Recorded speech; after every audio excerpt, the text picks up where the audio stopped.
इसलिए बेटा, जब तक मेरा जीवन है, जब तक मैं जीती हूँ, तो मत जा मेरे पास।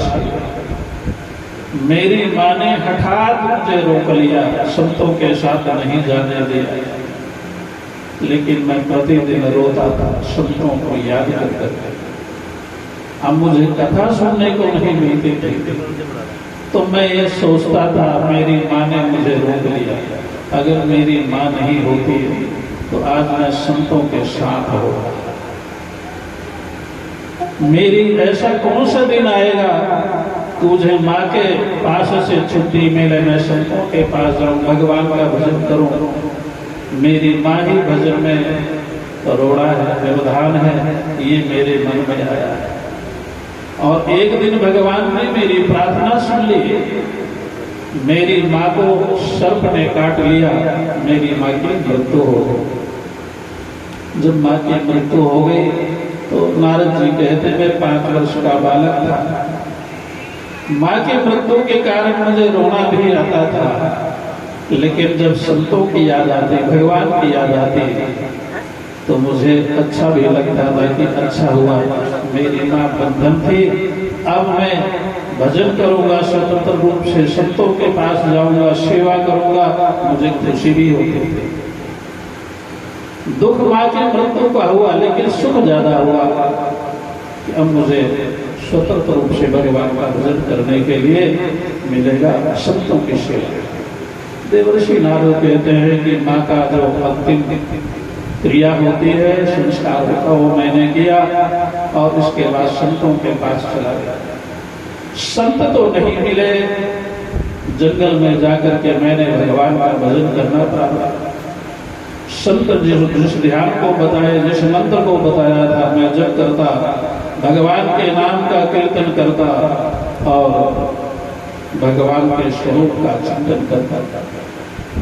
एक दिन देवर्षि नारद कहते हैं मेरी ऐसी समाधि लगी, ऐसा ध्यान लगा, पता ही नहीं चला कितने दिन मैं बैठा रहा भगवान के ध्यान में। और मेरे ध्यान में, मेरे मन के अंदर, मेरे हृदय में भगवान का दर्शन होने लगा।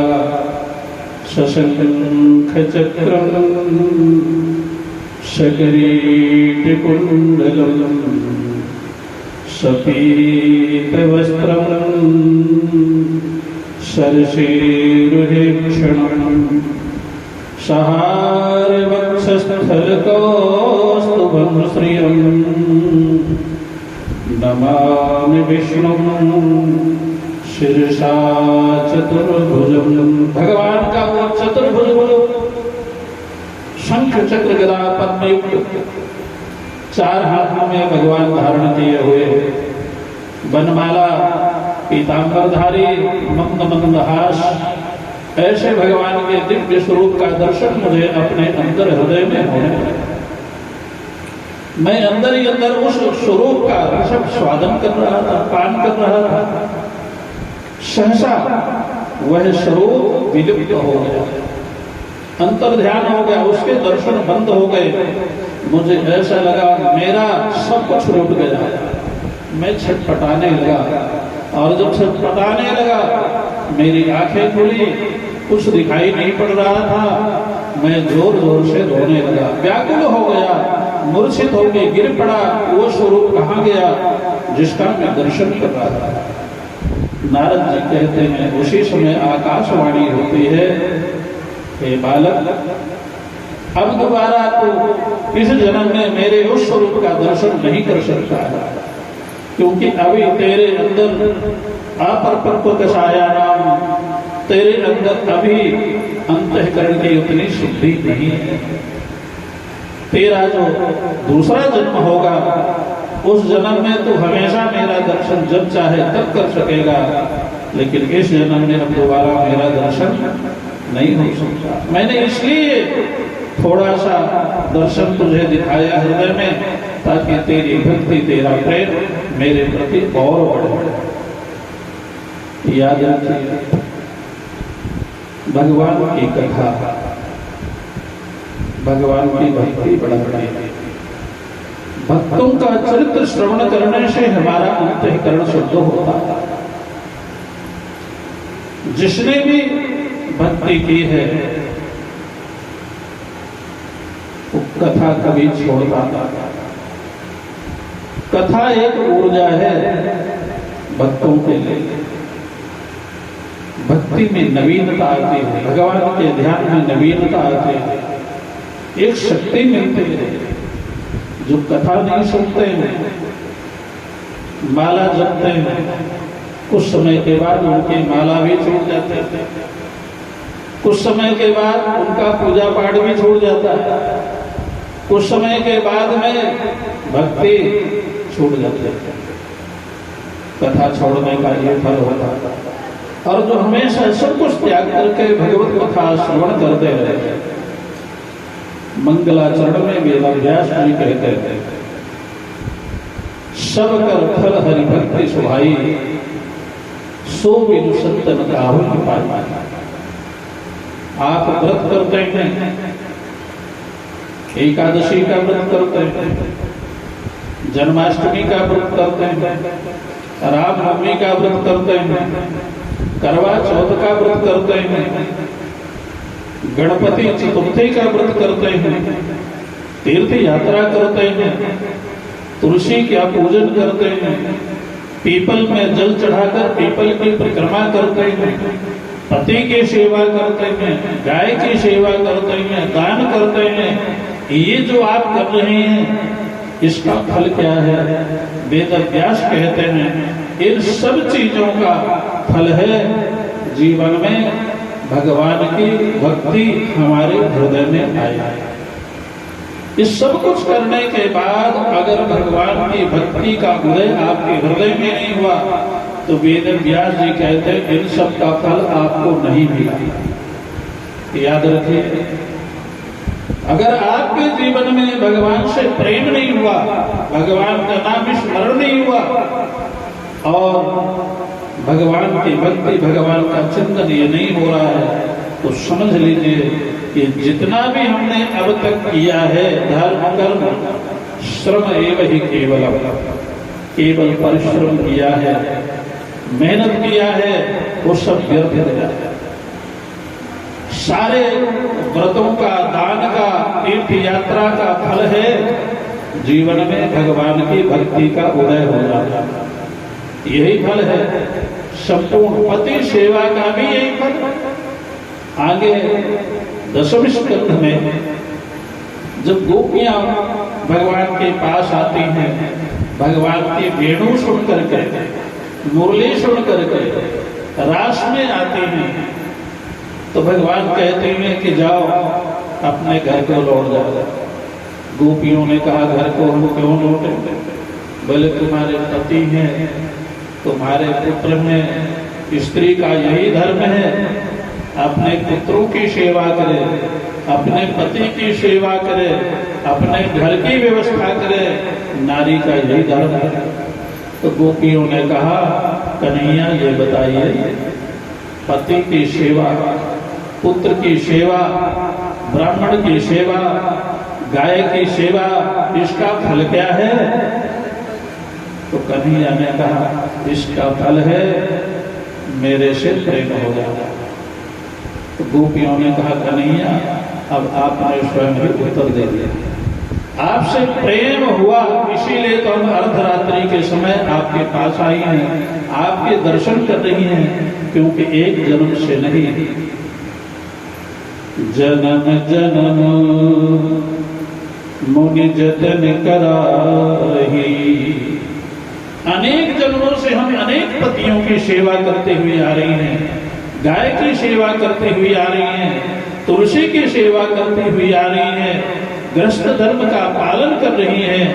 उसी का फल है कि इस जन्म में आप हमको मिल गए, आपसे हमको प्रेम हुआ, इसलिए अब हम घर लौटकर नहीं जाएंगे। इसलिए संपूर्ण धर्म कर्म का फल है भगवत प्रेम, भगवत भक्ति। इसलिए देवर्षि नारद अपने पूर्व जन्म की कथा सुनाते हुए कहते हैं, हे व्यास जी,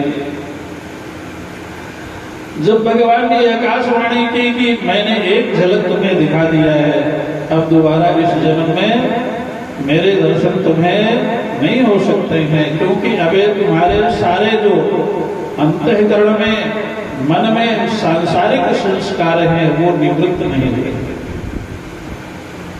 देवर्षि नारद बहुत दुखी हो गए।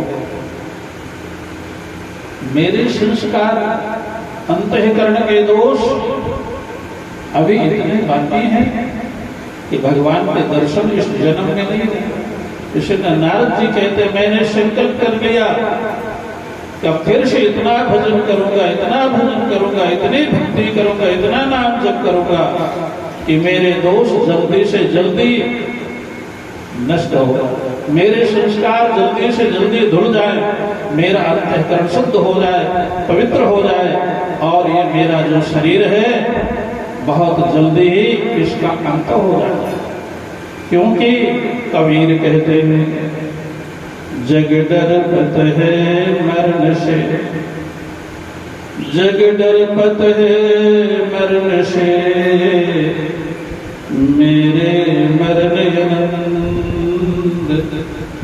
कब मरिए कब भेटिए पूर्ण परमानंद। कबीर कहते दुनिया मौत से डरती है, लेकिन कबीर कहते हैं कि मैं मौत को गले लगाने के लिए 24 घंटे तैयार हूं, मौत आ जा, मेरे शरीर को मार, क्योंकि ये शरीर मर जाएगा, मुझे भगवान की प्राप्ति हो जाएगी। देवर्षि नारद कहते हैं, इसी प्रकार मैं मौत को बुलाने लगा, मौत कब आए, ये मेरा शरीर अंत हो जाए और मैं भगवान के धाम में चला जाता। यही चिंतन होता रहा, मेरी मौत कब होगी, मेरी मृत्यु कब होगी, मेरी मृत्यु कब होगी, क्योंकि भगवान के दर्शन होगा। बिजली गिरी, आकाशीय बिजली, जंगल में मेरे शरीर का अंत हुआ और मैं सीधे जाकर के ब्रह्मा जी के शरीर में प्रवेश कर गया। जब महाप्रलय हुआ तो ब्रह्मा जी भी भगवान श्रीमद् नारायण के विराट स्वरूप में प्रवेश कर गया। जैसे सारी नदियां सागर में प्रवेश कर जाती हैं, उसी प्रकार महाप्रलय के समय सारे जीव भगवान में ही प्रवेश कर जाते हैं। एक ईश्वर ही रहता है महाप्रलय में, और कोई नहीं रहता। जब महाप्रलय के बाद दोबारा सृष्टि का क्रम चालू हुआ तो भगवान नारायण के शरीर से ब्रह्मा जी प्रकट हुए नाभि कमल से, और मैं भी भगवान नारायण के शरीर से प्रकट हो गया। नारद नाम रखा मेरा। क्या नाम हो गया? नारद। जो दासी पुत्र था, भगवान के भजन का फल क्या हुआ? आज नारद बन गए। और भगवान ने एक वीणा दे दी देवर्षि नारद को, देवदत्ति मां, भगवान के द्वारा दी हुई वीणा है। जिस वीणा को नारद जी लेकर के रात दिन गाते रहते हैं, श्रीमन नारायण नारायण नारायण, श्रीमन नारायण नारायण नारायण, श्रीमन नारायण नारायण नारायण, श्रीमन नारायण नारायण नारायण। देवर्षि नारद नारायण नारायण गाते रहते थे। व्यास जी, संतों के संग का फल, भगवान के भजन का चमत्कार देख लिया। मैं एक कहा दासी पुत्र, पेट भर भोजन नहीं मिलता था, पहनने के लिए कपड़े नहीं मिलते थे, रहने के लिए मकान नहीं था। संतों की सेवा किया, भगवान का भजन किया, तो आज भगवान की कृपा से भगवान ने वीणा दे दी है और तीनों लोकों में मैं विचरण करता हूँ। भगवान के गुणों का गुणगान करता रहता हूँ और जब चाहता हूँ भगवान के धाम वैकुंठ में दर्शन करने के लिए चला जाता हूँ। और जहाँ मैं भगवान को बुलाना चाहूँ, दर्शन करना चाहूँ, भगवान वहीं आकर के मुझे दर्शन करते हैं। इसलिए आप भगवान का ध्यान करके, चिंतन करके, संतों का आशीर्वाद लेकर के आप श्रीमद् महाभागवत पुराण की रचना करिए, भगवान के चरित्रों का वर्णन कीजिए। नारद जी ऐसा कह करके अपने धाम को चले गए। और इसके बाद वेद व्यास जी का उत्साह बढ़ा। वेद व्यास जी बड़े प्रसन्न हो गए। उन्होंने अपने कुटिया से उठ करके सरस्वती के तट पर गए, सरस्वती के जल को स्पर्श किया। माना गांव से ऊपर सरस्वती है, वही दर्शन होते हैं, नीचे सरस्वती के दर्शन नहीं होते। स्नान तो उसमें कर ही नहीं सकते। बर्फ जैसा ठंडा जल होता है, एक तो ऊपर भी बर्फ है, वैसे ही बहुत ठंडी है, फिर बर्फ और भी ज्यादा, सरस्वती का जल ठंडा है, कौन स्नान करेगा। हम वहां गए थे तो सरस्वती का जल लेके आए थे, और जगह सरस्वती का जल प्राप्त नहीं होता। व्यास जी की गुफा में भी गए थे, भीम पुल पर भी गए थे, बड़ी मुश्किल से जल लेने को मिला। हर व्यक्ति की हिम्मत नहीं है, क्योंकि बहुत खतरे की चीज है सरस्वती का जल लेना। वहाँ कोई घाट नहीं है, वहाँ तो बड़ा हिम्मत, थोड़ी भी अगर चूक गए तो सीधे गए, फिर बचना बहुत मुश्किल है। तो ऐसे सरस्वती के जल को वेद व्यास जी ने स्पर्श किया। कुछ वक्ता लोग कहते हैं कि स्नान किया वेद व्यास जी, लेकिन स्नान करने की आवश्यकता वेद व्यास जी को नहीं। योगियों को जल से स्नान करने की जरूरत नहीं पड़ती, क्योंकि योगी लोग तो वैसे ही शुद्ध होते हैं, पवित्र होते हैं। वो तो हिमालय की वायु से ही पवित्र रहते हैं। जल से स्नान करने की जरूरत योगी को नहीं पड़ती है, जल से स्नान करने की जरूरत भोगियों के होती है, जो भोगों में लिप्त रहते, क्योंकि उनका शरीर अपवित्र होता है, अशुद्ध होता है। योगी तो हमेशा ही शुद्ध होता है, क्योंकि योग करता है, वो भगवान का भजन करता है, इसलिए भगवान के भजन से ही उसका तन मन सब कुछ पवित्र हो जाता है। व्यास जी ने सरस्वती के तट पर बैठ करके परम ब्रह्म का ध्यान किया, चिंतन किया। एक बार आप लोग यहाँ श्रीमद् भागवत की कथा सुन रहे हैं तो ध्यान से सुनिए, क्योंकि कथा के 3 शत्रु हैं। बोलिए वृंदावन बिहारी लाल की जय। हर हर महादेव। भगवान की कथा के 3 दुश्मन। पहला दुश्मन नींद। क्या है? निद्रा देवी। जहां कथा होगी निद्रा देवी जरूर पहुंचेंगे। हम बनारस में थे तो जो हमको श्रीमद् भागवत पढ़ाते थे ना, वो कहते थे देखो भगवान की कथा से निद्रा देवी की दुश्मनी है, क्योंकि भगवान श्री राम ने रावण का जो भाई था कुंभकर्ण, उसका वध किया। उसकी पत्नी विधवा हो गई और उसका नाम था निद्रा। तो उसने कहा, हे राम, आप भगवान होकर के मेरे पति का वध किया, मैं कहाँ जाऊं?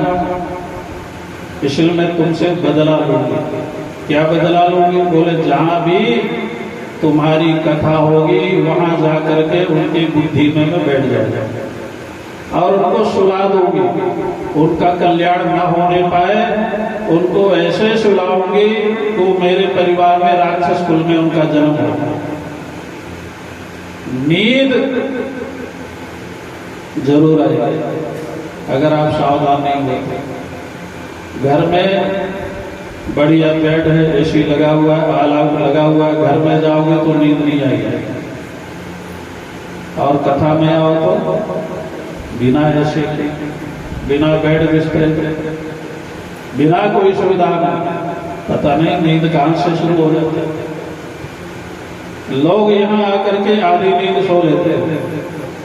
ये निद्रा देवी कथा की शत्रु सुनने नहीं देते। और दूसरे शत्रु हैं कथा के, जो कथा के बीच में आपस में बातें करते हैं। बोलिए वृंदावन बिहारी। कथा नहीं सुनेंगे, क्या करेंगे?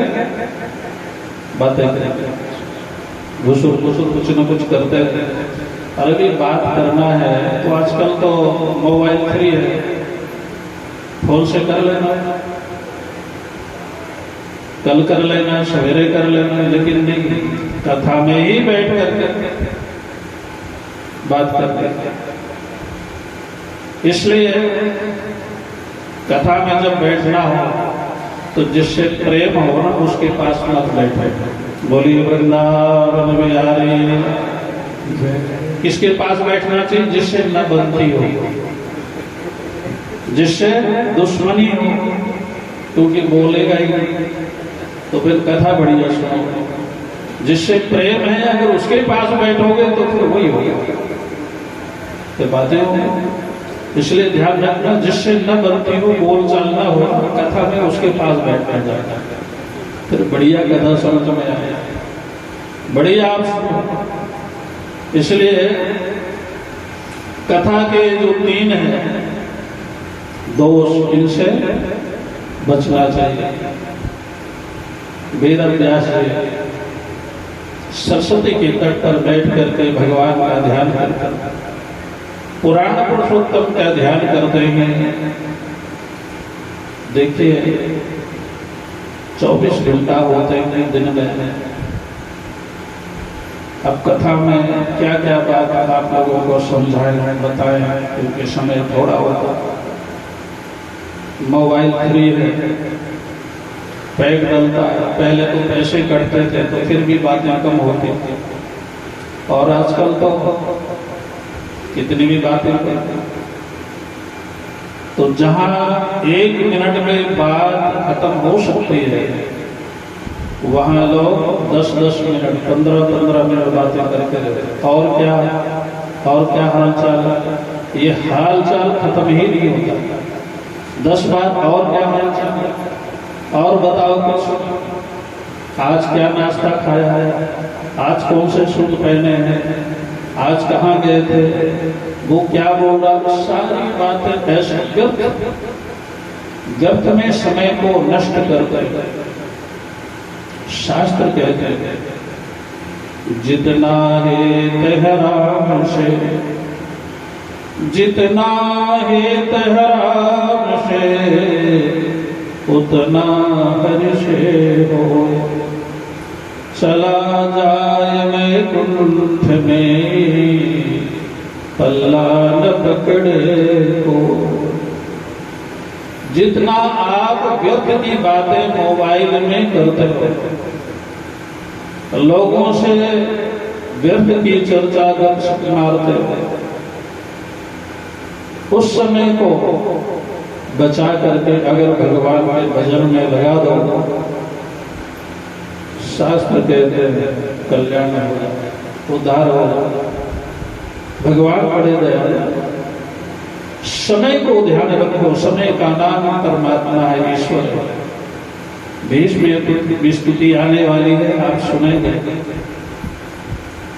वेद व्यास जी ने जब भगवान का ध्यान किया, चिंतन किया, वेद व्यास जी को 2 वस्तुओं के दर्शन हुए। एक तो माया का दर्शन हुआ और एक भगवान के दर्शन हुए। तुरंत फल मिला संत दर्शन का, देवर्षि नारद के उपदेश का तुरंत फल मिला। वेद व्यास जी को ध्यान किया, सरस्वती के जल को स्पर्श करके एकांत में बैठ करके, और भगवान का दर्शन हमको, माया का दर्शन हुआ। और जैसे आप सीरियल में देखते हैं, कृष्णा नाटक आपने देखा है, महाभारत देखा है, रामायण सीरियल देखा है, वैसे भगवान ने जितनी लीलाएं की है व्यास जी ने अपने ध्यान में ही देख लिया, जैसे आप टीवी पर देखते हैं।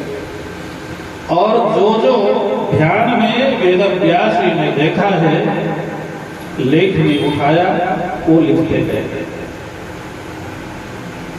भगवान के लीलाओं को ध्यान में देख करके वेद व्यास जी ने लेखनी से लिखते गए और उसी लीला को संपूर्ण लिख दिया, भगवान के संपूर्ण अवतारों को। उसी का नाम हुआ श्रीमद् भागवत महापुराण। इसलिए श्रीमद् भागवत को समाधि भाषा कहते हैं। सुखदेव जी ने जो सुनाया है श्रीमद् भागवत की कथा, तो जैसे हम लोग सुनाते हैं वैसे नहीं सुनाया है। सुखदेव जी ने श्रीमद् भागवत की भाषा कथा समाधिस्थ होकर सुनाया है, भगवान का दर्शन करते हुए सुनाया है, भगवान का चिंतन करते हुए सुनाया है, समाधि में सुनाया है। परीक्षित की ओर नहीं देखा। 7 दिन तक श्री सुखदेव जी समाधि में बैठे रहे और वाणी उनकी बोलती रही, मन उनका भगवान में लगा हुआ था। इसलिए श्रीमद् भागवत समाधि भाषा है। व्यास जी ने समाधि में श्रीमद् भागवत की रचना की है और सुखदेव जी ने समाधि में बैठ करके परीक्षित को ये कथा सुनाया है। उस कथा की रचना करके वेद व्यास जी ने फिर सुखदेव जी को पढ़ाया। सुखदेव जी के जन्म की कथा भी है, कैसे जो है अमर कथा सुनाया है। वो सब समय बहुत कम है, क्योंकि कल हमारे इस मंदिर के प्रधान जो धर्म पाल जी हैं, संदीप जी हैं, और यहाँ जितने भी और भी कमेटी के सदस्य जिनके नाम मैं नहीं जानता हूँ, उस सब का कमेटी की ओर से ये हमारे पास प्रस्ताव आया है, कल गोवर्धन की पूजा कथा की जाए, गोवर्धन की पूजा होनी चाहिए। तो हमने कहा बहुत अच्छी बात है, भगवान की पूजा है, आप गोवर्धन पूजा कर दर्शन करेंगे। और हमारे कपिल जी मोड़ वाले जिनके घर में हम ठहरे हुए, उन्होंने कल अन्नकूट की व्यवस्था अपनी ओर से करेंगे। अन्नकूट यहाँ उनकी ओर से बनाया जाएगा और ऐसा नहीं वो व्यवस्था करेंगे तो उतना ही होना चाहिए। मैंने बोला, बताया कमेटी के लोगों को कि देखो, कथा में ब्रज में भगवान का 56 भोग का वर्णन है। 56 भोग, दुर्योधन के मेवा त्यागे, साग विदुर घर खाई, सबसे ऊंची प्रेम शगर। भगवान प्रेम के भूखे, जिनके अंदर भी प्रेम हो भगवान के प्रति, और जिनकी ऐसी इच्छा हो हमारे घर की सेवा ठाकुर जी में पहुंचनी चाहिए। हमारे घर का चाहे वो पैसा है, चाहे वो अन्न है, चाहे वो वस्त्र है, कोई भी चीज जो भी आप भगवान की सेवा में समर्पण करना चाहिए, चाहे आप मिठाई के रूप में, ड्राई फ्रूट के रूप में, और फल के रूप में, दूध के रूप में, दही के रूप में, कुछ भी आप अपने घर से लाना चाहें आप लाएं। कल भगवान को भोग लगेगा, गिरिराज जी को भोग लगेगा। और गिरिराज जी कैसे भोग लगाते हैं इसकी कथा भी आप सुनेंगे। तो कल गोवर्धन की पूजा होगी, इसलिए हमको इस कथा को त्वरित गति से कहना है। तो वेद व्यास जी सुखदेव जी को कथा सुनाते हैं, ये श्रीमद् भागवत पढ़ाते हैं, और इसके बाद सुखदेव जी ने परीक्षित को ये कथा सुनाई। कैसे सुनाई? परीक्षित का जन्म कर्म के वर्णन है, कथाओं का वर्णन है। परीक्षित का जन्म कैसे हुआ इसका भी वर्णन। परीक्षित जब अपने माता के गर्भ में थे तो उस समय अश्वत्थामा ब्रह्मास्त्र छोड़ता है। महाभारत के युद्ध का भी वर्णन है श्रीमद् भागवत में। भगवान ने परीक्षित की रक्षा के उत्तरा के गर्भ में प्रवेश करके चक्र सुदर्शन लेकर के गदा लेकर के अंगुष्ठ रूप धारण करके भगवान आए माता के गर्भ में जाकर के परीक्षित की रक्षा की। परिता इच्छति इति परीक्षिता। परीक्षित चारों तरफ देख रहे थे कि गर्भ में मेरी जो रक्षा की है माता का वो कहाँ है। दिन रात परीक्षित एक एक व्यक्ति को बड़े गौर से देखते थे, ध्यान से देखते थे, जिसने मेरी रक्षा की वो कौन है, पहचान करते थे। लेकिन जब श्रृंगी ऋषि का श्राप लगा परीक्षित को, एक दिन परीक्षित राजाओं का ये काम होता है, शिकार खेलने के लिए जाते हैं जंगलों में। परीक्षित जंगल में शिकार खेलने गए थे, उनको प्यास लगी, श्रृंगी ऋषि के आश्रम में गए। उस समय ऋषि ध्यान में बैठे हुए थे, भगवान का चिंतन कर रहे थे। परीक्षित को उस समय कुछ ऐसा महसूस हुआ कि ये संत, ये ऋषि मुझे प्रभावित करने के लिए आंखें बंद करके बैठा है। इसलिए परीक्षित मरा हुआ सर्प उस ऋषि के गले में डाल दिया।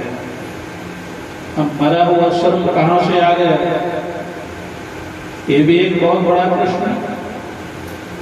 संत अहिंसक होते हैं, ऋषि अहिंसक होते हैं, किसी की हिंसा नहीं करते। वो तो सर्प है, एक कीड़ी की भी हिंसा नहीं करते ऋषि लोग। लेकिन कुटिया के पास मरा हुआ सर्प कहां से आ गया, तो बोले कलयुग ही मरा हुआ सर्प बनकर के वहां पड़ा हुआ था, क्योंकि कलयुग परीक्षित के मुकुट पर बैठ गया। कलयुग 4 स्थान मांगा था परीक्षित से रहने के लिए, और परीक्षित ने सोने में भी स्थान दिया था कलयुग को। सोने का मुकुट परीक्षित पहने हुए थे, उसी मुकुट में कलयुग जाकर के बैठ गया। याद रखिए, ये सब कथाएं आप सुनते रहते हैं, लेकिन कथाएं केवल सुनने के लिए नहीं होती, समझने के लिए होती है। परीक्षित के मुकुट पर कलयुग बैठा हुआ है। परीक्षित के खानदान में पूर्वज लोग कितने बड़े संतों के सेवक थे। पीढ़ी दर पीढ़ी शांतनु से लेकर भगवान के भक्त थे, संतों के सेवक थे। परीक्षित भी ऋषियों का सेवक था, संतों का सेवक था, भगवान का भक्त था। लेकिन आज मरा हुआ सर्प ऋषि के गले में डालना, ये चूक हो गई, ये गलती हो गई। क्यों ऐसा हुआ? क्योंकि कलयुग ने करवाया। और कलयुग ने क्यों करवाया? क्योंकि सोने में, मुकुट में, सिर में बैठा हुआ। कथा हमको समझाती है, कथा बताना क्या चाहती है, हमको क्या सिखाना चाहती है। जिस दिन आपके द्वारा गाय का अपमान हो जाए, ब्राह्मण का तिरस्कार हो जाए, संत का तिरस्कार हो जाए, माँ बाप का तिरस्कार हो जाए, अकारण आपको क्रोध आए, समझ लेना कलयुग आपके सिर पर बैठा हुआ। और वो कलयुग आपसे सुख करा रहा है। इसका उपाय क्या है? परीक्षित ने तो उपाय कर लिया, मुकुट उतार दिया, राजा के वेश के जो वस्त्र थे वो उतार दिया, और गंगा जल पान किया, और 7 दिन तक कथा सुनी। जिस दिन ऐसा अपराध बन जाए उस व्यक्ति को चाहिए घर में आकर के भगवान की उपासना करें, भगवान की पूजा करें, भगवान के नाम का जप करें, भागवत का पाठ करें, गीता का पाठ करें, पश्चाताप करें मेरे से इतना बड़ा अपराध होगा। अगर आपने पश्चाताप कर लिया, भगवान का नाम जप कर लिया, उपाय कर लिया, तब तो कल जो चला गया। और अगर आपने ये सब नहीं किया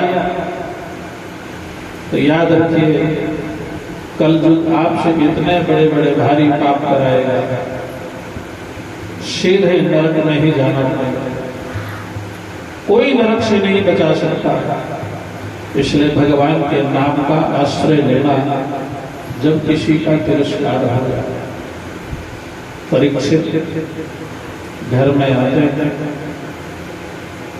उधर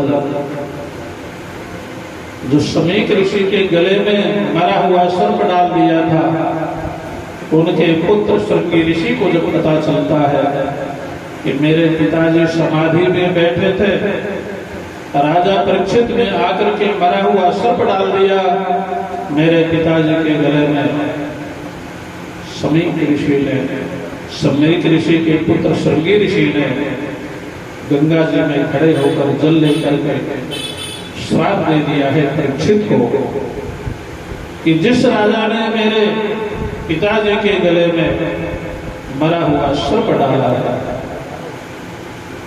उस राजा को इसका फल भोगना पड़ेगा। और जो मरा हुआ सर्प मेरे पिता के गले में डाला है, उसे जिंदा सर्प आज से 7वें दिन काटेगा। आप लोग सावधान होकर के सुनिए, अन्यथा मत लीजिए। बात थोड़ी कड़वी है, लेकिन हकीकत स्वामी कृपात्री जी थे, संत शिरोमणि, बहुत बड़े विद्वान थे। गौ हत्या आंदोलन उन्होंने किया था, इंदिरा गांधी प्रधानमंत्री थे। इंदिरा गांधी के पूरे चुनाव हारने के चांस थे। इंदिरा गांधी को पता था कि मैं चुनाव हार जाऊंगी। कृपात्री जी के शरण में गई इंदिरा जी, कृपात्री जी से कहा, महाराज मुझे आशीर्वाद दो, मैं चुनाव जीत जाऊंगा। कृपात्री जी ने कहा, देखो आशीर्वाद मैं जरूर दूंगा, लेकिन कुछ बातें आपको माननी पड़ेगी। पहली बात तो है कि आप जब चुनाव जीत करके आप प्रधानमंत्री पद की शपथ लेंगे, प्रधानमंत्री शपथ लेकर प्रधानमंत्री बनने के बाद आपको गौ हत्या बंदी का कानून पास कराना था। गाय हत्या भारतवर्ष में बंद होनी चाहिए, ये मेरी एक शर्त है, कृपात्री जी ने कहा। फिर मैं आशीर्वाद। इंदिरा जी ने कहा, गुरुजी प्रधानमंत्री बनने के बाद सबसे पहले मैं यही कानून पास कराऊंगा, गौ हत्या बंद करा दूंगा। चुनाव हुआ, विजय हो गई, इंदिरा जी प्रधानमंत्री बन गई। 6 महीना निकल गए, कृपात्री जी ने संदेशा भेजा, गौ हत्या बंदी कानून आप पास करें। इंदिरा जी ने कहा, भी तो 6 महीना हुए, उस समय मुझे और दीजिए। कृपात्री जी ने 6 महीना और दे दिया। 6 महीने के बाद में पुनः साल हो गया, उन्हें अपने शिष्य को भेजा। इंदिरा जी ने कहा, चुनाव जीतने के लिए नेता लोग 100 झूठ बोलते हैं, मुझे उस समय चुनाव जीतना था। मैंने आपको बोल दिया था कि मैं गौ हत्या कानून पास करा दूंगी। अब मैं प्रधानमंत्री बन गई, इसलिए प्रधानमंत्री मैं केवल गौ हत्या बंदी के लिए नहीं बनी, मैं केवल हिंदुओं की प्रधानमंत्री नहीं हूँ, मैं जितनी भी जनता है भारतवर्ष में, चाहे वो ईसाई है चाहे वो मुसलमान है, सबने मुझे वोट दिया, मैं सबकी प्रधानमंत्री हूँ। इसलिए मैं गौ हत्या बंदी कानून लागू नहीं करा सकती, नहीं पास करा सकती। इंदिरा जी ने ऐसा जवाब दे दिया। करपात्री जी आंदोलन करते हैं, हजारों संतों को इकट्ठा करके दिल्ली कूच किया और वहां इंदिरा जी को याद दिलाया, पार्लियामेंट का घेराव किया। इंदिरा जी ने संतों के ऊपर गोली चलाई। उस गोली में बहुत संत मारे गए। करपात्री जी की भी गोली लगी, लेकिन करपात्री जी बचे क्योंकि उनके गोली पैरों में लगी। करपात्री जी ने श्राप दिया, आपने चुनाव जीतने के लिए आशीर्वाद दिया था, चुनाव जीतने के बाद आप हमारे से गोली से बात करते हैं। संत गोली नहीं चलाता है, संत की वाणी ही गोली होती है। इसलिए जाओ, तुमने हमारे ऊपर गोली चलाया है, हम तुमको श्राप देते हैं, गोली से ही तुम्हारी मृत्यु हो। और फिर आप जानते हैं क्या हुआ। संत के वाणी में शस्त्र होता है। संत को या तो वचन दो नहीं, और वचन दो तो उसे पूरा करो। श्रृंगी ऋषि श्राप देते हैं परीक्षित को, मेरे पिता के गले में तुमने मरा हुआ सर्प डाला है, इसलिए जाओ परीक्षित, 7वें दिन तुम्हें तक्षक नाग काटेगा, तुम्हारी मृत्यु हो। श्राप दे दिया। पिता के पास गए श्रृंगी ऋषि, समीक ऋषि के पास। समीक ऋषि ध्यान में बैठे थे, गले से सर्प को निकाल करके फेंका। श्रृंगी ऋषि ने पिताजी को जगाया, तो रो रहा था श्रृंगी। पिता ने पूछा, बेटा क्यों रो रहे हो? बताया श्रृंगी ने, पिताजी आपके गले में परीक्षित मरा हुआ सर्प डाल दिया था। मैंने परीक्षित को श्राप दे दिया, 7वें दिन तक्षक नाग काटा है। समीक ऋषि अपने पुत्र को कहने लगे, पुत्र तुमने ठीक नहीं किया। राजा राजा होता है। इस राजा के राज्य में हम ऋषि लोग स्वच्छंद निर्भय होकर के तप करते हैं, भजन करते हैं। एक गलती हो गई राजा से, मृत्यु का श्राप तुम्हें नहीं देना चाहिए था, लेकिन अब दे दिया है। मृषा न हो दैव ऋषि वाणी, ऋषियों की वाणी, देवता की वाणी, भगवान की वाणी, संतों की वाणी झूठी नहीं हो सकती है। लेकिन जाओ परीक्षित के महल में जाकर परीक्षित को बता करके जाओ, मैंने तुम्हें श्राप दे दिया है, अपना उपाय कर लो। परीक्षित के पास आकर के ऋषि सूचना देते हैं, आपको श्राप हो चुका है।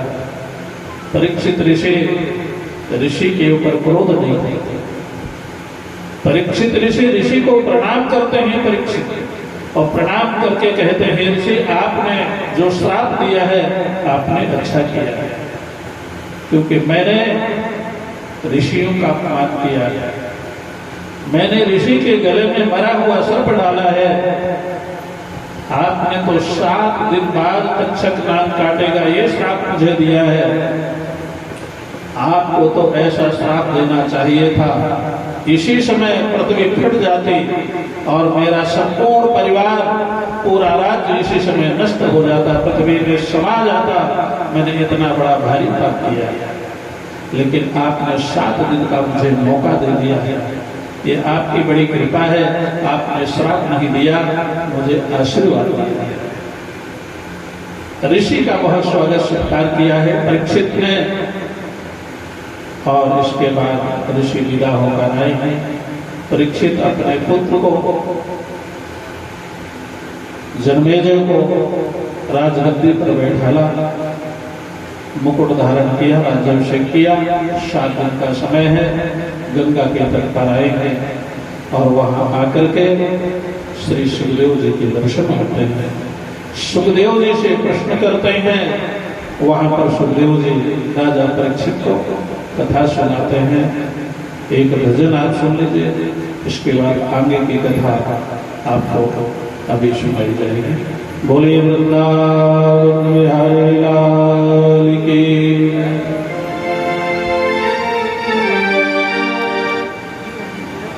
बोले वृंदावन बिहारी लाल की जय।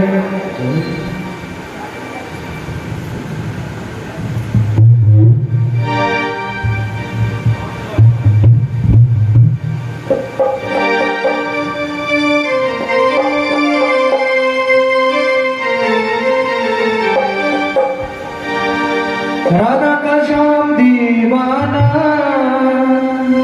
राधा का श्याम दीवाना,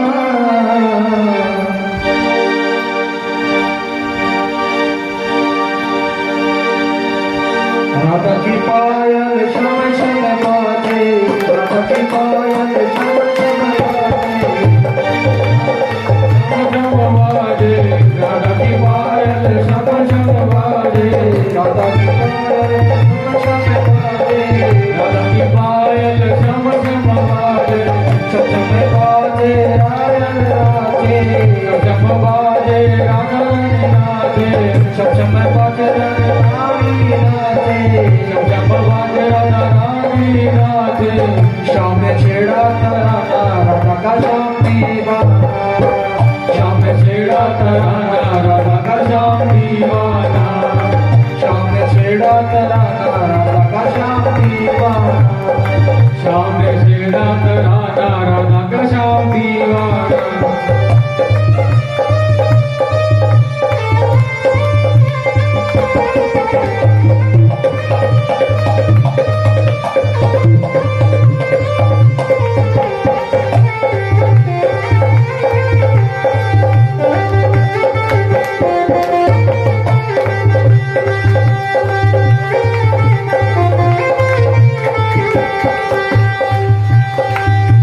जब पायल छनकावे, राधा जब पायल छनकावे, राधा जब पायल छनकावे, राधा जब पायल छनकावे, कृष्ण मुरारी दौड़ो आवे, कृष्ण मुरारी दौड़ो आवे। राधे राधे राधे राधे राधे राधे राधे राधे राधे राधे राधे राधे। राधा जब पायल छनकावे, राधा जब पायल छनकावे, कृष्ण मुरारी दौड़ो आवे, कृष्ण मुरारी दौड़ो आवे।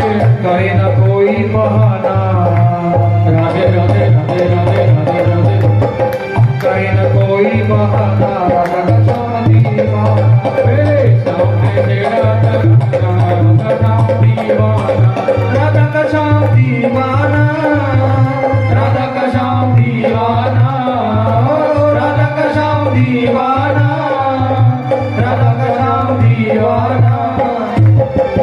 मेरे श्याम में छेड़ा तराना राधा का श्याम दीवाना, मेरे श्याम में छेड़ा तराना राधा का श्याम दीवाना।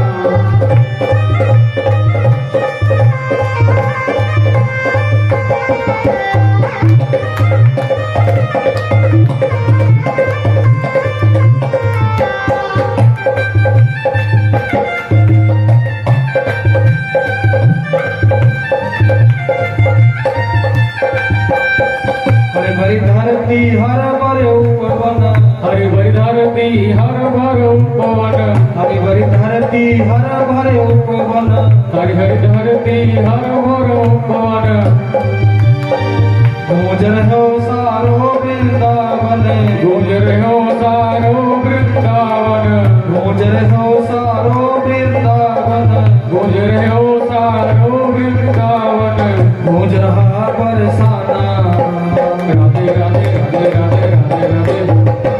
गूंज रहो बरसाना राधा का श्याम दीवाना, मेरे श्याम में छेड़ा तराना राधा का श्याम दीवाना, राधा का श्याम दीवाना, राधा का श्याम दीवाना, राधा का श्याम दीवाना, राधा का श्याम दीवाना, मेरे श्याम में छेड़ा तराना राधा का श्याम दीवाना, श्याम मेरे राधा राधा राधा का श्याम दीवाना।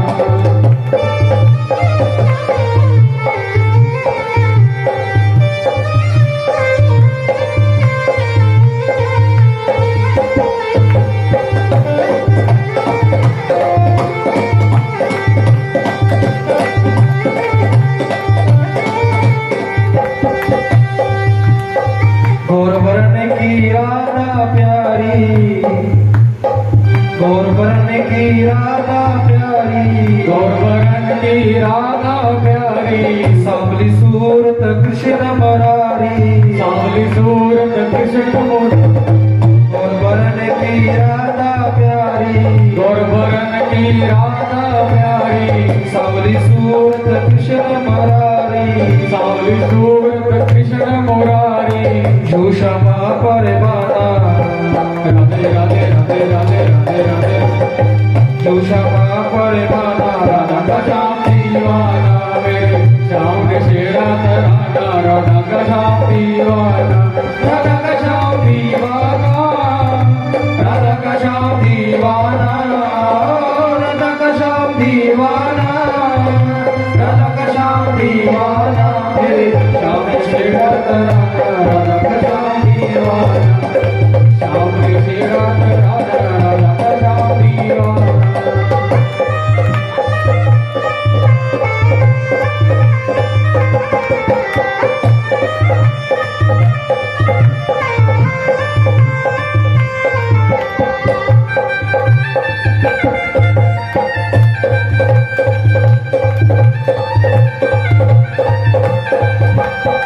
नंदू भज श्री राधे राधे, नंदू भज श्री राधे राधे, नंदू भज श्री राधे राधे, नंदू भज श्री राधे राधे।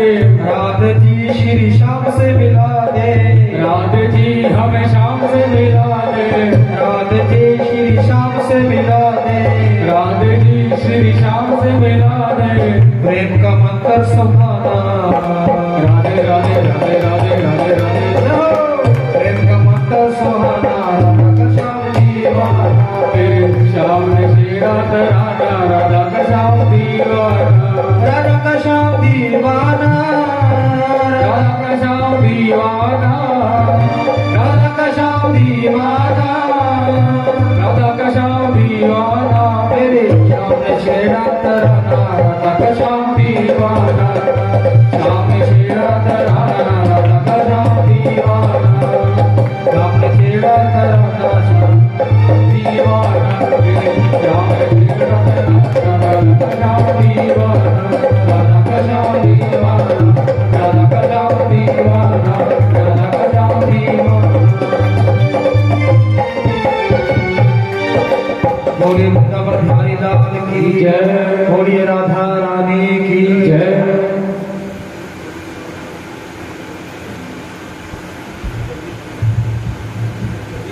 जय जय श्री राधे, जय जय श्री राधे, जय श्री राधे। श्री सुखदेव महाराज समकालीन ऋषियों से कहते हैं, ऋषियों महाभारत युद्ध जो संपन्न हो गया, युधिष्ठिर के राज्य तिलक के पश्चात भगवान श्री कृष्ण पांचों पांडवों के समक्ष उपस्थित होकर पांडवों से कहते हैं, आप लोगों का जो कष्ट था, राज्य खोया हुआ वापस दिलाना था, वो मैंने महाभारत युद्ध करा करके हे युधिष्ठिर तुम्हारा राज्य तुम्हें वापस दिला दिया। अब मुझे द्वारिका जाने के लिए आप लोग अनुमति दो, क्योंकि द्वारिका से आए हुए मुझे बहुत समय हो गया। द्वारिका का भी कार्यभार देखना होता है। भगवान श्री कृष्ण के द्वारिका जाने के लिए तैयारी हुई। भगवान रथ में बैठे। भगवान की बहुत दिव्य शोभा का वर्णन है। रथ में बैठ करके जब भगवान द्वारिका को जाने लगे, संपूर्ण हस्तिनापुर की नारियां बहुत व्याकुल हो गई। हम प्रतिदिन इनके दर्शन करते थे, अब ये द्वारिका जा रहे हैं, अब इनके दर्शन हमें नहीं होंगे। जिसके पास जो था, जो जैसे ही तैसे ही उठ खा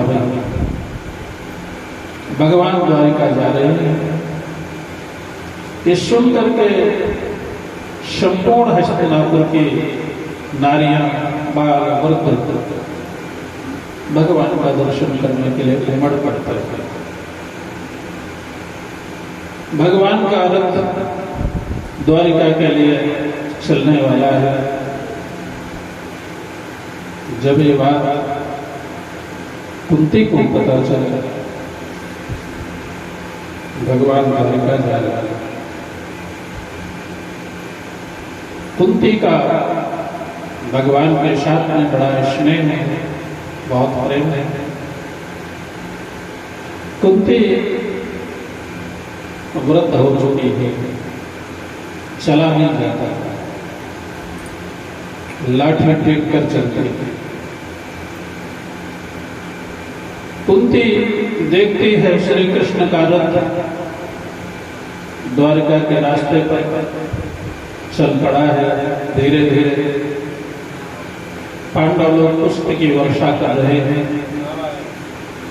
सभी हस्तिनापुर की नारियां अपने अपने अट्टालियों पर बैठ करके खड़े होकर के भगवान के ऊपर पुष्पों की वर्षा करती थी। द्वारिकाधीश भगवान की सब जय जयकार करते हैं, नेत्र भर के दर्शन करते हैं।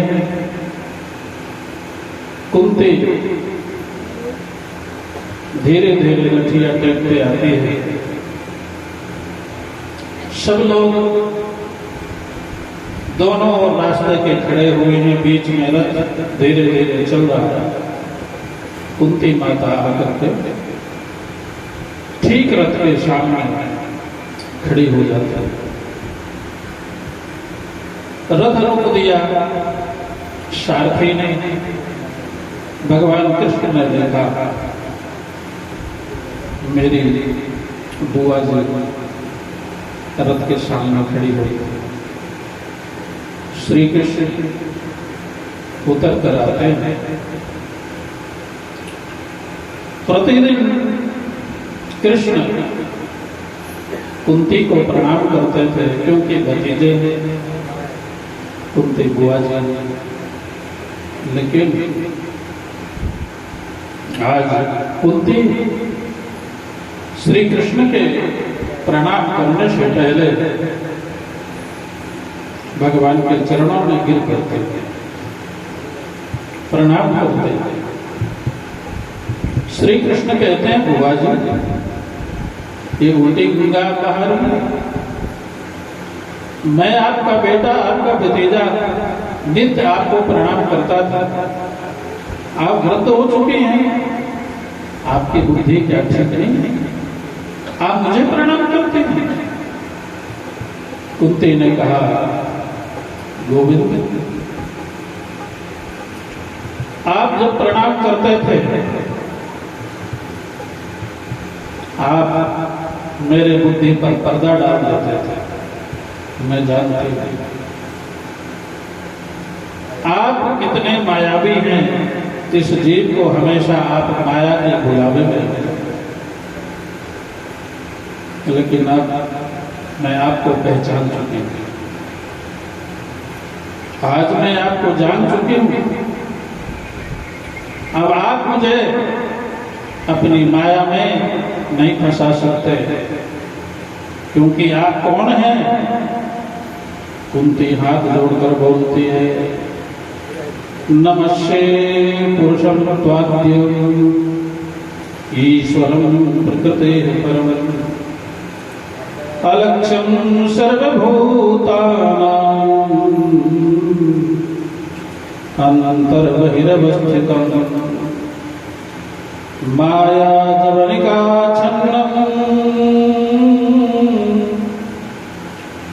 अज्ञानोऽक्षरमव्ययम् न लक्ष्यसे मूढदृशा नटो नाट्यधरो यथा। कुंती कहती है कि हे गोविंद, हे कृष्ण, मैं आपको प्रणाम इसलिए कर रही हूं कि आज मैं आपको, आपके स्वरूप को अच्छी तरह समझ सकी। आप कौन हैं? ईश्वरं प्रकृतिः परमं। ये जो प्रकृति है, ये सृष्टि है,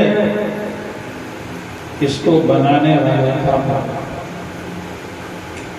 इस पूरी दुनिया के आप ईश्वर हैं।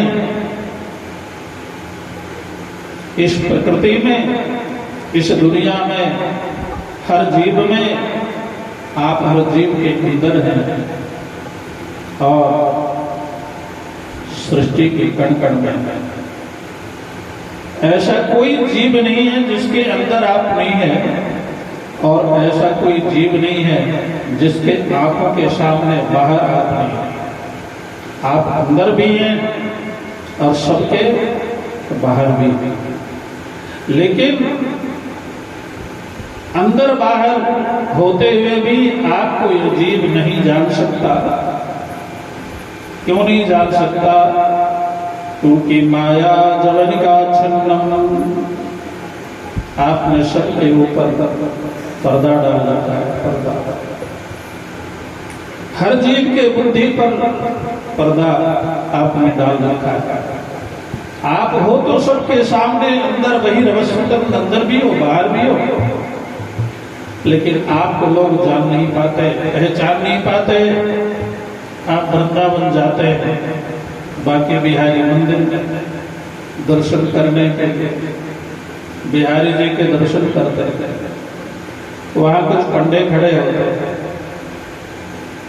थोड़ी थोड़ी देर बाद पर्दा कर देते थे, कभी पर्दा हटा देते हैं, कभी पर्दा तान देते थे। जब पर्दा हटा दिया तो लोग दोनों हाथ उठाकर बोलते, वृंदावन बिहारी लाल की जय। और जैसे ही पर्दा बंद हुआ लोग शांत हो जाते। अब बिहारी जी के दर्शन नहीं होते। बिहारी जी वही हैं जहां पहले थे, जहां दर्शन होते थे। आप भी वही हैं जहां से खड़े होकर दर्शन करते थे। आप भी हो, बिहारी जी भी हैं, लेकिन जब बीच में पर्दा आ गया तो दर्शन नहीं होता। और जैसे ही पर्दा हटा दर्शन होने लगे।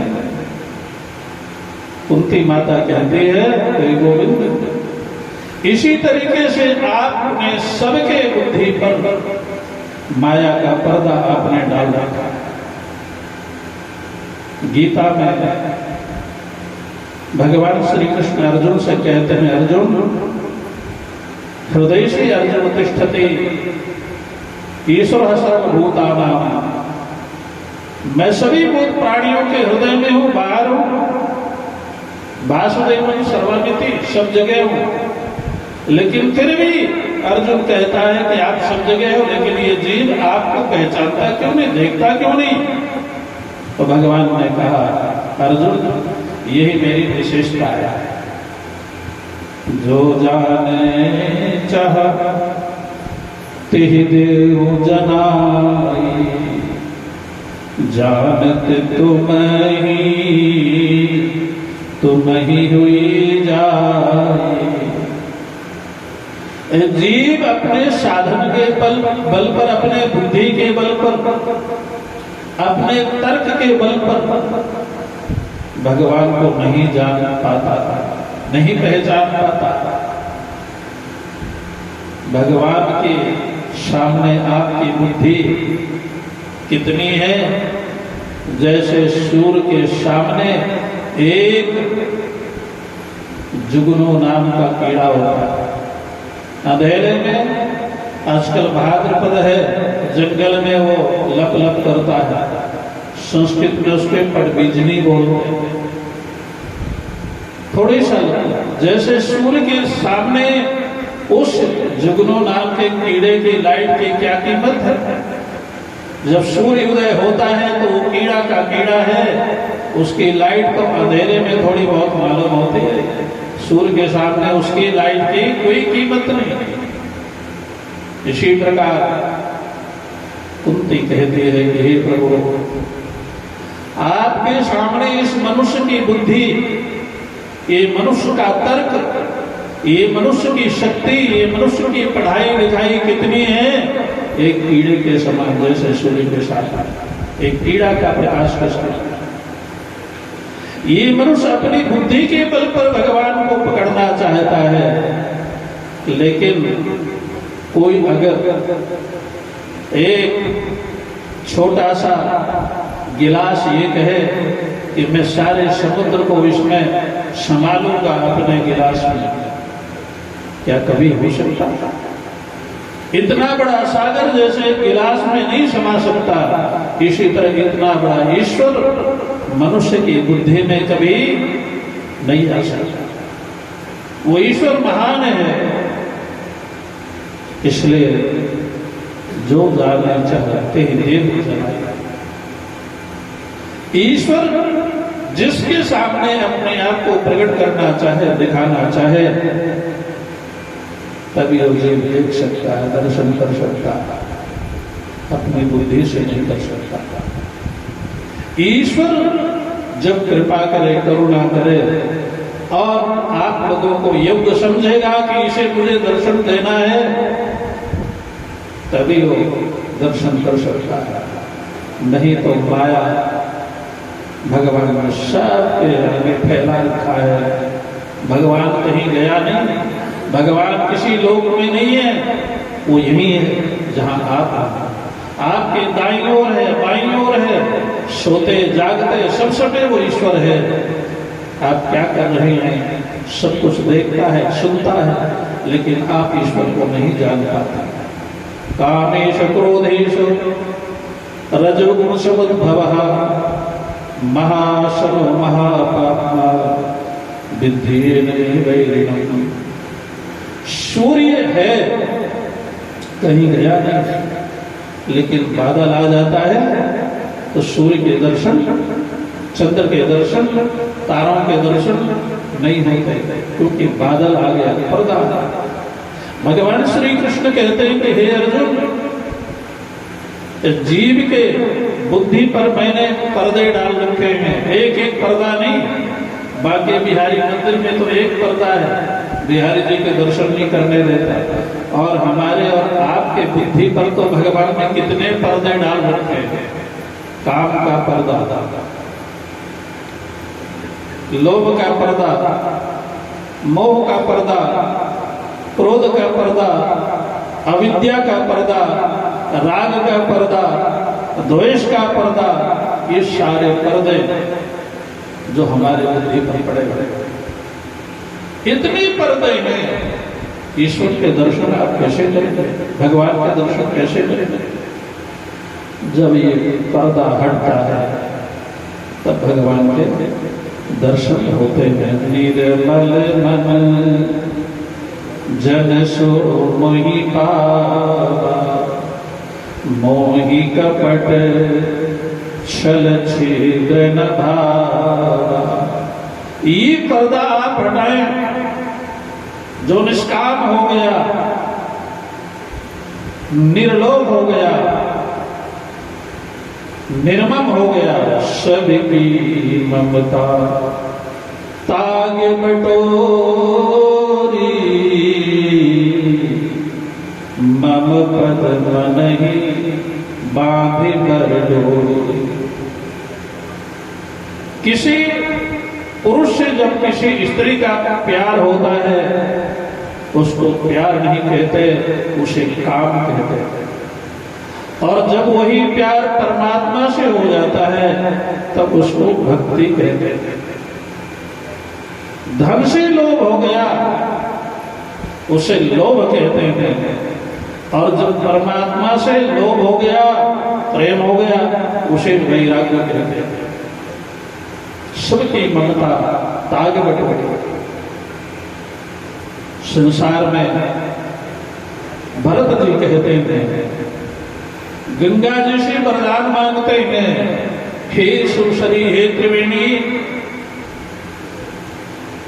अगर आप मुझसे प्रसन्न हैं, मुझे वरदान देना चाहते हैं, तो भरत जी क्या वरदान मांगते हैं? कामी नारी प्यारी जिमि, लोभी प्रिय जिमिता, तिमि रघुनाथ निरंतर, प्रिय लागही मोहिरा। जैसे कामी व्यक्ति को कामनी प्रिय होती है, लोभी व्यक्ति को जैसे सोना और चांदी नोट प्रिय होता है, और भरत जी कहते हैं तिमि रघुनाथ निरंतर, इससे भी 1000 गुना प्रेम मुझे राम से हो जाए, यही वरदान का चाहता है। सबकी ममता ताग बटोरी। जितना भी मेरे जीवन का क्रोध है, प्रेम है, लोभ है, वो सब राम से जुड़ जाए, यही वरदान मुझे दे। आशा एक राम जैसे दूजा नाता तोड़ दे। भगवान से ही एक आशा रह जाए, इसी का नाम है। इसलिए कुंती कहती है, माया जबनिका छंदम, हे प्रभु आप सब जगह हो लेकिन लोग आपको नहीं देख पाते। तथा परमहंसानां मुनीनां मंगलात्मनां भक्ति योग विधानार्थं कथं पश्येमहि स्त्रियः। मैं जानती हूँ गोविंद, लोग कहे कुछ भी कहें आपके लिए, आप कुछ भी कहो, यदा यदा हि धर्मस्य ग्लानिर्भवति भारत अभ्युत्थानं धर्मस्य तदात्मानं सृजाम्यहम्। आपने जो ढिढोरा पीट रखा है, धर्म की रक्षा के लिए मैं जन्म लेता हूँ, राक्षसों के श्रृंगार के लिए मैं जन्म लेता हूँ, भक्तों के रक्षा के लिए मैं जन्म लेता हूँ। कुंती कहती है, ये शब्द आप झूठ बोल रहे हो। आप धर्म की रक्षा तो वैकुंठ में बैठे बैठे कर सकते थे, भक्तों की रक्षा अपने धाम में बैठे बैठे आप केवल संकल्प मात्र से कर सकते हो। आपके संकल्प में इतनी शक्ति है, आपको धर्म की रक्षा के लिए, असुरों के विनाश के लिए, धर्म की स्थापना के लिए, गो ब्राह्मणों की रक्षा के लिए अवतार लेने की जरूरत नहीं है। आपका संकल्प ये सब काम कर सकता है, केवल बैठे बैठे। तो फिर जन्म आपका क्यों होता है? कुंती माता कहती है, तदन परमहंसानां मुनीनां मंगलात्मनां। आप इसलिए जन्म लेते हैं कि आपका जो विग्रह है, यह जो साकार विग्रह है आपका, सर्व साकार राम का विग्रह है, श्री कृष्ण का विग्रह है, ये इतना मधुर है कि जो संत लोग हैं, आपके भक्त लोग हैं, इसका दर्शन कर सके। जैसे संसारी लोग भोजन का स्वाद लेते हैं, मिठाइयों का स्वाद लेते हैं, पुष्पों की सुगंध लेते हैं, अनेक प्रकार के सेंट घर में छिड़क करके उसकी सुगंध लेते हैं, वैसे ही संत लोग आपके कृष्ण रूप, राम रूप, स्वरूप का स्वाद लेते हैं। घ्राण से आपके अंदर जो वायु आती है जाती है, उसकी सुगंध बड़े बड़े भक्त लोग मकरंद भौरे आपके आगे पीछे ऋषि मुनि भौरा बन करके, गाय बन करके, मयूर बन करके, हिरण बन करके आपके आगे पीछे चलते हैं। व्रजे प्रसिद्धम नवनीत चौरम गोपांगनानाम सुदूल चौरम अनेक जन्मार्जित पाप चौरम चौराधिपत्यम पुरुषम नमामि। अरे संसारी लोग कुछ भी कहें, ये तो चोर है, गोपियों के घर में जाता है माखन चुराता है, गोपियों के घर जाता है बछड़े खोल देता है, कुत्ते कहते हैं, ये सब झूठ है, ये सच नहीं। आप गोपियों के घर में इसलिए जाते हैं कि ये गोपियां नहीं हैं, जन्म जन्म मुनि जतन कराई। ये तो अनेक जन्म जन्मांतर से, करोड़ों जन्मों से जो आपकी प्राप्ति के लिए, आपके दर्शन के लिए ऋषि मुनि जंगलों में गुफाओं में बैठ करके कंदमूल फल खा करके जिन्होंने तपस्याएं की हैं, वो ऋषि मुनियों को आप गोपी बना करके और आप कृष्ण अवतार लेकर के अपने इस माधुरी छवि का पान कराने के लिए, ये दधी चुराने के बहाने, ये बछड़े खोलने के बहाने आप जाते हैं उनको आनंद देने के लिए। इसलिए आपका अवतार है। माता कुंती बड़ी दिव्य स्तुति करती है, बहुत स्थिति है, लेकिन समय बहुत कम है। जब भी समय मिलेगा सुनाते रहेंगे। आज समय यहीं पर पूर्ण होता है। कल जैसे कि आपको बताया जा चुका है, गोवर्धन पूजा की तैयारी करेंगे और आप सभी लोग जो यहाँ माताएं बैठे हैं, यहाँ जो आप सभी पुरुष वर्ग बैठे हैं, अपने अपने आसपास के पड़ोसियों को, रिश्तेदारों को आप मिल करके भी उनको प्रेरणा करें।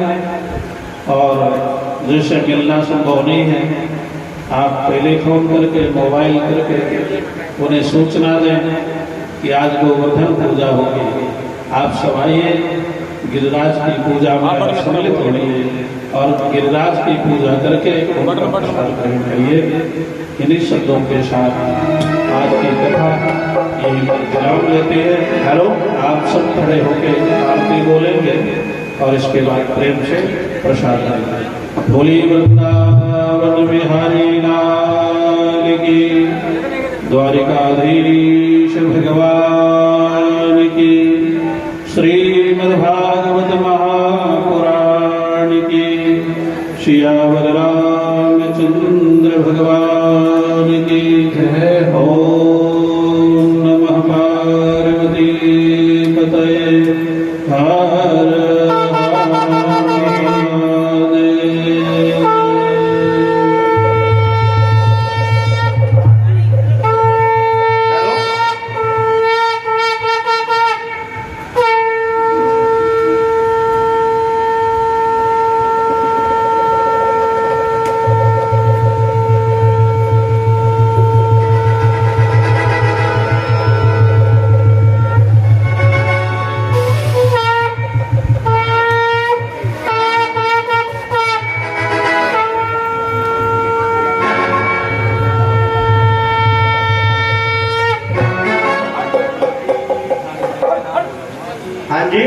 हेलो,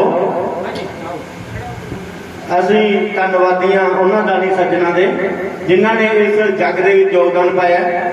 ਸਭ ਤੋਂ ਪਹਿਲਾਂ ਡਾਕਟਰ ਜਿੰਦਰ ਜੀ ਜਿਨ੍ਹਾਂ ਨੇ 1100 ਰੁਪਏ ਦਾਨ ਦਿੱਤਾ ਹੈ, ਰਾਜਨਾਥ ਸਿੰਘ ਹੋਮ 2100 ਰੁਪਇਆ, अशोक कुमार रखाराम जी 5100 रुपया, तेजराम शर्मा 1100 रुपया, संजीव कुमार डॉक्टर 500 रुपया, बाबा भोला 1100 रुपया, कृष्ण कुमार डॉक्टर 5100 रुपया, तहसीलदार जी 2100 रुपया, परमानंद जी 1100 रुपया, happy general store 1100, Sanjeev Bansal 1300 ਅਤੇ ਹੋਰ ਵੀ ਸਾਡੇ ਜਿਹੜੇ ਸੱਜਣਾ ਨੇ ਥੋੜਾ ਥੋੜਾ ਦਾਨ ਦਿੱਤਾ।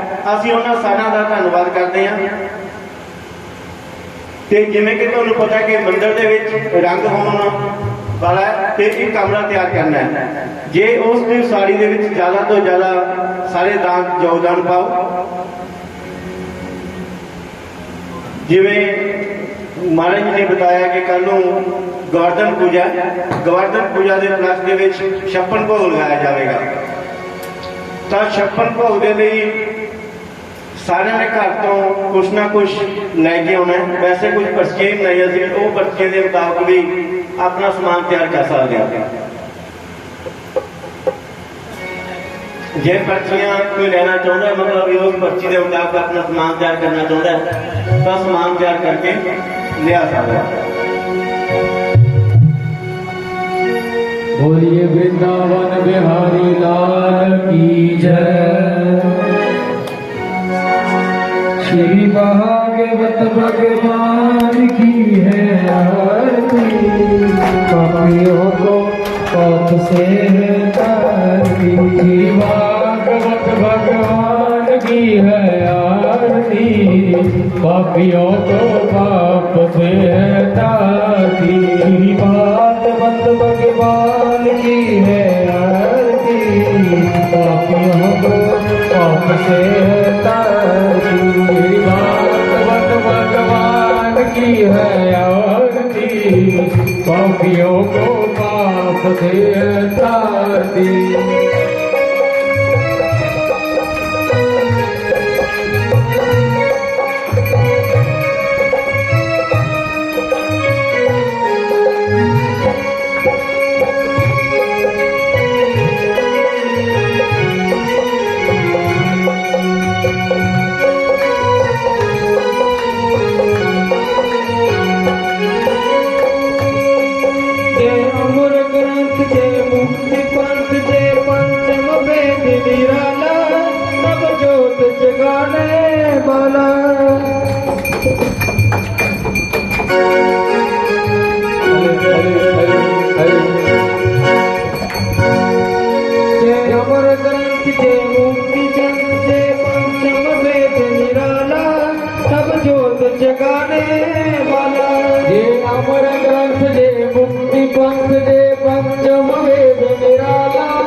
पंचम वेद निराला, सब जोत जगाने वाला।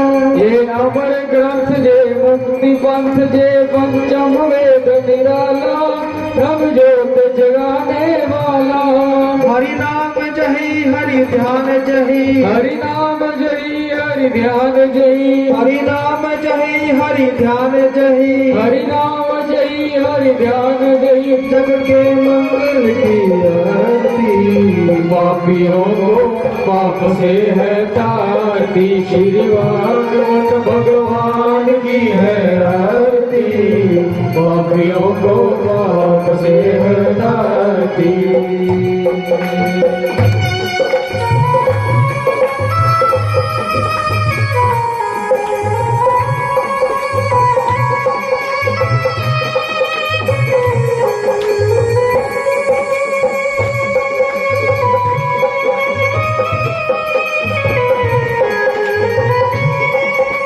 शांति गीत जय शांति गीत पावन पुनीत पापों को मिटाने वाला, हरि दर्श कराने वाला। जय शांति गीत पावन पुनीत पापों को मिटाने वाला, हरि दर्श कराने वाला। जय शांति गीत पावन पुनीत पापों को मिटाने वाला, हरि दर्श कराने वाला। ये शांति गीत पावन पुनीत पापों को मिटाने वाला, हरि दर्श कराने वाला। जय सुख करनी जय दुख हरनी, ये सुख करनी जय दुख हरनी, जय सुख करनी जय दुख हरनी, ये सुख करनी जय दुख हरनी। श्री मधुसूदन की आरती, पापियों को पाप से है तारती। श्री भागवत भगवान की है आरती, पापियों को पाप से है तारती।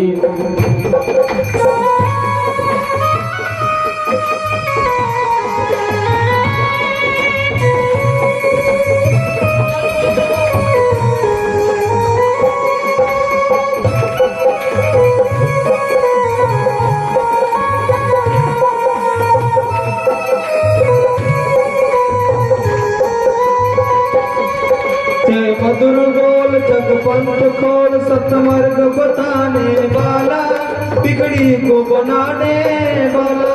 ये मधुर बोल सब पंथ खोल, संत मार्ग बताने वाला, बिगड़ी को बनाने वाला। ये मधुर बोल जग पंथ खोल, सत मार्ग बताने वाला, बिगड़ी को बनाने वाला। ये मधुर बोल भव पंथ खोल, संत मार्ग बताने वाला, बिगड़ी को बनाने वाला। श्री राम जय घनश्याम जय, श्री राम जय घनश्याम जय, श्री राम जय घनश्याम जय, श्री राम जय घनश्याम जय। प्रभु ने मांगी है आरती, पापियों को पाप से हटाती। श्री भागवत भगवान की आरती, पापियों को पाप से हटाती। श्री भागवत भगवान की है आरती, पापियों को पाप से हटाती। पापियों को पाप से हटाती, पापियों को पाप से हटाती, पापियों को पाप से हटाती।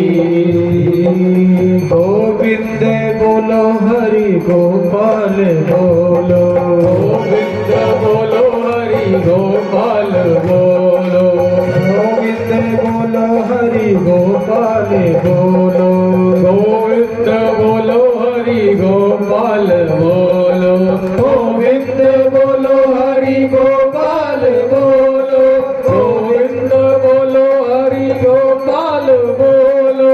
राधा रमण हरि गोपाल बोलो, राधा रमण हरि गोपाल बोलो, राधा रमण हरि गोपाल बोलो, राधा रमण हरि गोपाल बोलो।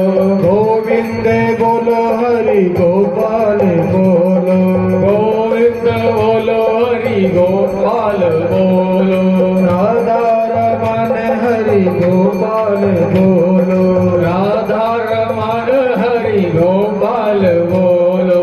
गोविंद बोलो हरि गोपाल बोलो, गोविंद बोलो हरि गोपाल बोलो, राधा रमण हरि गोविंद बोलो, राधा रमण हरि गोविंद बोलो, राधा रमण हरि गोविंद बोलो, राधा रमण हरि गोविंद बोलो।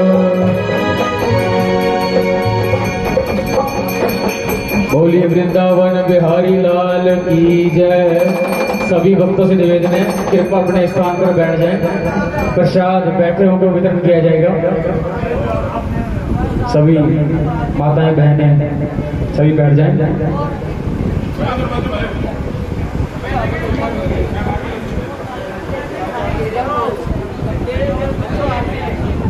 500 रुपया देवी दाल जी ने दिता है कल दे छप्पन भोग दे विच पाउण दे लई। 500 रुपया देवी दाल जी ने दिता है कल दे छप्पन भोग विच पाउण लई।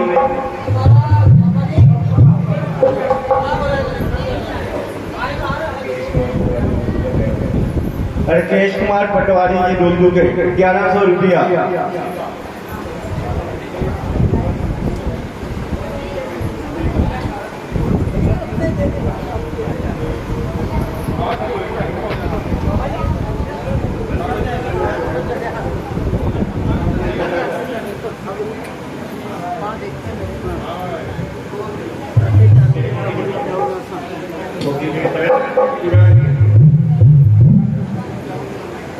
प्रवीण कुमार गोगी जी द्वारा 50 किलो दूध सेवा जी पाया गया। कृपया ताली मार दें कुमार।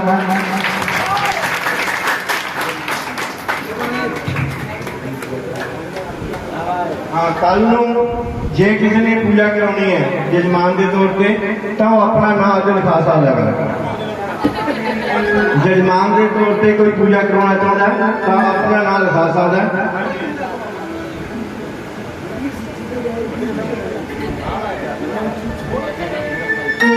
हाँ जी गोवर्धन पूजा जो रखी गई है उन्होंने भी तो पर्चियां बनाई हैं।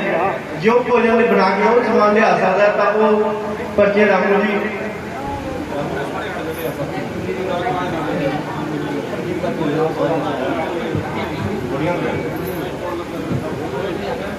ਉਹ ਸਮਾਨ ਥੋੜੀ ਜਿਹੀ ਮਾਤਰਾ 'ਚ ਤਾਂ ਕਿ ਭਗਵਾਨ ਦਾ ਪ੍ਰਸ਼ਾਦ ਲੱਗ ਸਕੇ। ਹਲੇ ਹਲੇ ਹਲੇ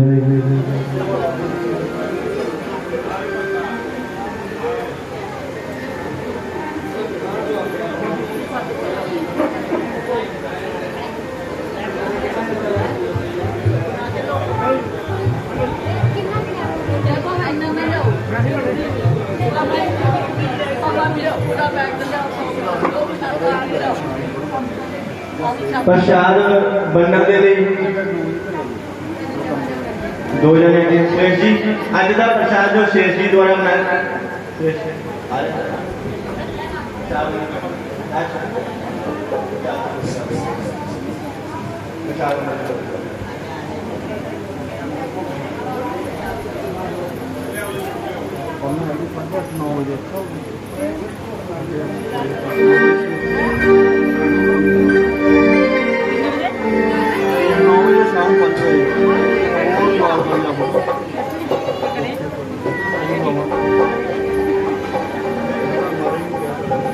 भोले सोने मानव की जय, राधे रानी सरकार की जय। बोलते जाना रे हरि का नाम थोड़ा थोड़ा, चले जाना रे हरि का नाम थोड़ा थोड़ा, लेके जाना रे हरि का नाम थोड़ा थोड़ा, लेके जाना रे हरि का